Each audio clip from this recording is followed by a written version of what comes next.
Overall जो जितने भी जहनी व नफ्सियाती मर्ज हैं ये तकरीबन 150 प्लस हैं, जिनमें से डिप्रेशन एक है। अब इन 150 प्लस में भी आगे स्पेक्ट्रम है, जैसे ऑटिज्म है, मतलब कि ये समझें कि एक मर्ज है, उसकी आगे मुख्तलिफ शेड्स हैं, उसकी मुख्तलिफ किस्में हैं। अब अगर हम डिप्रेशन की बात करें, जैसे आपने कहा कि लोगों को क्या क्या पता होना चाहिए, देखिए डिप्रेशन की मुख्तलिफ किस्म की फॉर्म है।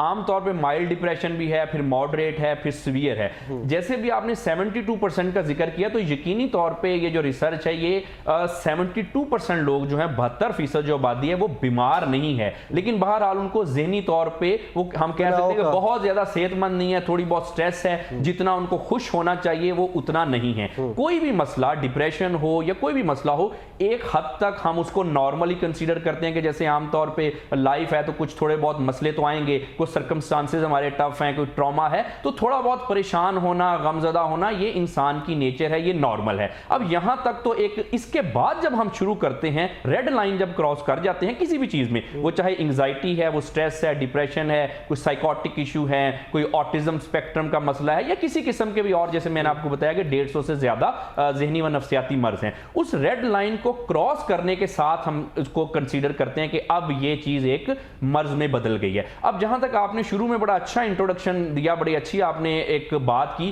कि आमतौर पर जो डॉक्टर्स हैं वो भी कहते हैं कि नहीं नहीं कोई बात नहीं, परेशान ना हो, ज्यादा सोचा ना करो, वहम ना किया करो, आप ठीक हो जाओगे। अच्छा, यहीं से ना आमतौर पे मसले शुरू होते हैं। आमतौर पे देखा ये गया है कि जो डॉक्टर्स हैं ज्यादातर वो इस चीज में ट्रेंड नहीं है ना, मेंटल हेल्थ में, क्योंकि अपनी अपनी फील्ड है, साइकाइट्रिस्ट और साइकोलॉजिस्ट ट्रेंड है, उनकी फील्ड है। दूसरी फील्ड के जो लोग हैं वो शायद इतनी अभी उनमें कुछ ट्रेनिंग का भी कुछ मसला है। अच्छा, एक बात हमें ये समझनी है कि अगर किसी को क्लिनिकल डिप्रेशन है तो वो बातों से अब वो ठीक नहीं होगा। आप उसको कहेंगे जी कि टेंशन ना लो, वहम ना करो, ये करो वो करो, ये चीजें उस शख्स पे असर करती हैं जो कि नॉर्मल है, जिसको मर्ज नहीं है लेकिन वैसे परेशान है। अगर वो नॉर्मल है तो लेने क्या गया जाएगा? ऑब्वियसली देखिए ना, एक चीज है ना कि एक शख्स नॉर्मल है, नॉर्मल लाइफ में भी हमें थोड़ी बहुत स्ट्रेस वगैरह तो आमतौर पे रहती है। अब उस शख्स पे ये चीजें असर करेंगी कि अगर आप उसको कहें वहम ना करो या सोचा ना करो ज्यादा, ये चीज असर करेगी। अब अगर किसी को डिप्रेशन हो ही गया, आप उसको कोई भी बात कर लें, सिर्फ बातों से, नसीहतों से डिप्रेशन उसका ठीक नहीं होगा।